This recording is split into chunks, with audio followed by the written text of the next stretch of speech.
Hello guys, welcome back to my channel. আর আমি পমি আবারও তোমাদের সাথে একটা নতুন ব্লগ ভিডিও নিয়ে চলে এসেছি। আজকে আমি যাব কলকাতা। দেখতেই পাচ্ছ রেডি হয়ে গেছি। আর আমি খুব ভোরবেলায় বেরোবো। এখনই 5:46 বাজে। দেখতেই পাচ্ছ খুব তাড়াতাড়ি বেরিয়ে পড়েছি। কলকাতায় আমি টালিগঞ্জে অডিশনের জন্য যাই। এখন ওয়ার্কশপ চলছে, তো তোমরা ভিডিওটা দেখতে থাকো। তো বন্ধুরা, আমি বাড়ি থেকে বেরিয়ে পড়েছি, এখন আমি যাচ্ছি, তো তোমরা দেখতে থাকো।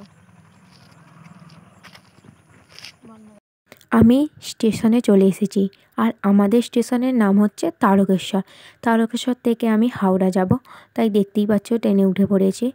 আর ট্রেনে আমি তারপর বসে আছি, কারণ আমাদের এখান থেকে হাওড়া যেতে অনেকক্ষণই টাইম লাগে, প্রায় 1.5 ঘন্টার কাছাকাছি।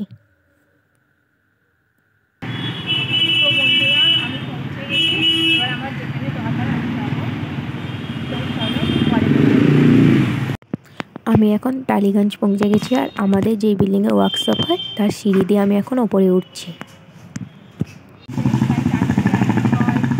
দেখতেই পাচ্ছ আমি বেরিয়ে পড়েছি। আর আজকে কলকাতায় প্রচুর বৃষ্টি হয়েছে, শিলাবৃষ্টি, তাই চারিদিকে প্রচুর জল জমে। আজকে আমি যাচ্ছি প্রোডাকশন হাউসগুলোতে ঘুরতে, কীভাবে কী ছবি জমা দিতে হয় বা এইসব জানতে। প্রোডাকশন হাউস, একটা প্রোডাকশন হাউস যেখানে তোমাদের আমি সিরিয়াল হয়, সেখানে ডিরেক্টর নেই। আর একটা প্রোডাকশন হাউসে কোনো শ্যুট চলে না। আর একটা প্রোডাকশন হাউসে আমরা আর একটা যে প্রোডাকশান হাউসে যাচ্ছি, সেই প্রোডাকশান হাউসের ডিরেক্টর 5টা থেকে 6টা এই টাইমটাই দেখা করে সবার সাথে। আর একটা প্রোডাকশান হাউসে যদিও বা গেলুমের পরও, সেই প্রোডাকশান হাউসে সমস্ত কিছুই ভোটের আগে হবে না, ভোটের পর সমস্ত কিছু ছবি জমা এইসব হবে, ভোটের আগে কিছু হবে না। তারপর কী করবো, তারপর কী করবো, বাড়ির দিকে রওনা হচ্ছে। বাড়ির দিকে রওনা হওয়ার পথে দেখছি ক্যামেরা নিয়ে রাস্তায় কোনো শ্যুট চলছে, তো আমি তো দেখে অবাক। এবার দাঁড়িয়ে পড়েছি যে কী শ্যুট চলছে দেখব। তো এখানে প্রথমে কিছু বুঝতে পারছি না যে কিসের শ্যুট চলছে না চলছে, একজন মুখে চাপা দিয়ে আছে।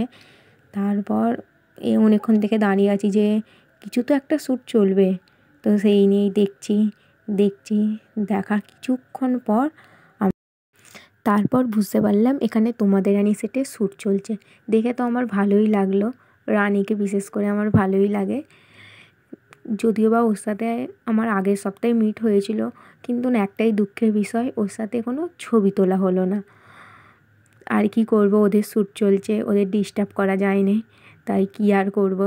আমরা ওখানে দাঁড়িয়ে দেখছিলাম। তারপরে দেখলাম ওরা আবার আসলো এখানে, যেখানে ক্যামেরা ছিল, একটু স্ক্রিপ্টটা দেখতে। স্ক্রিপ্টটা দেখা হয়ে যাওয়ার পর ওরা আবার যাচ্ছে যেখানে ওদের শ্যুটটা হবে, ওখানটায় ওদের শ্যুটিং স্পট। তো দেখো ওরা যাচ্ছে, ওদের শ্যুটটা অনেকক্ষণই চলবে। শ্যুটটা চলাকালীন দেখার সময় আমি একটা জিনিস লক্ষ্য করলাম যে ওখানে যারা থাকে তারা এরকম শ্যুট রোজ দেখে অভ্যস্ত, তাই কেউই রাস্তায় দাঁড়িয়ে থাকেনি, সবাই যে যার মতন চলে যাচ্ছে, আর আমরাই দাঁড়িয়েছিলাম। তারপর আস্তে আস্তে আমরাও বাড়ির দিকে রওনা হলাম। আর দেখতেই পাচ্ছ হাওড়ায় চলে এসেছি। হাওড়া থেকে আবার ট্রেন ধরে সেই তারকেশ্বরে আসবো। তো আর দেরি না করে তাড়াতাড়ি হেঁটে যাচ্ছি, যাতে তাড়াতাড়ি ট্রেনটা পাই। অনেক বিকেলও হয়ে গিয়েছিলো, 5টা বেজে গিয়েছিল, তাই তাড়াতাড়ি যাচ্ছি যাতে তাড়াতাড়ি বাড়ি পৌঁছাতে পারি। আমি বাড়ি যাচ্ছি, কিন্তু মনে মনে একটা জিনিসই ভাবছি যে আমার সাথে দেখা হলো এরকম একটা অভিনেত্রীর, কিন্তু একটা ছবি তোলা আর হলো না। আমার মানে একটা অভিনেত্রীকে দেখাটাই কত সৌভাগ্যের ব্যাপার, তার উপরে আবার দেখছি একটা শ্যুটিং স্পট, সেখানে শ্যুটিং চলছে, তো আমার দেখে খুবই ভালো লাগলো। কিন্তু ছবিটা যে তোলা হলো না, ওটাই আমি ওইটা নিয়েই একটু বেশি ভাবছিলাম যে ছবিটা তোলা হলে একটু বেশি ভালো হতো। তো বন্ধুরা, আমি বাড়ি চলে এসেছি, আর আমার স্নান খাওয়া দাওয়া সব হয়ে গেছে। ভিডিওটা আমি এখানেই শেষ করছি। তোমাদের যদি ভিডিওটা ভালো লাগে অবশ্যই একটা লাইক, কমেন্ট আর শেয়ার করো। আর যারা আমার চ্যানেলে নতুন, যারা ফেসবুক থেকে দেখছো অবশ্যই চ্যানেলটাকে ফলো করো।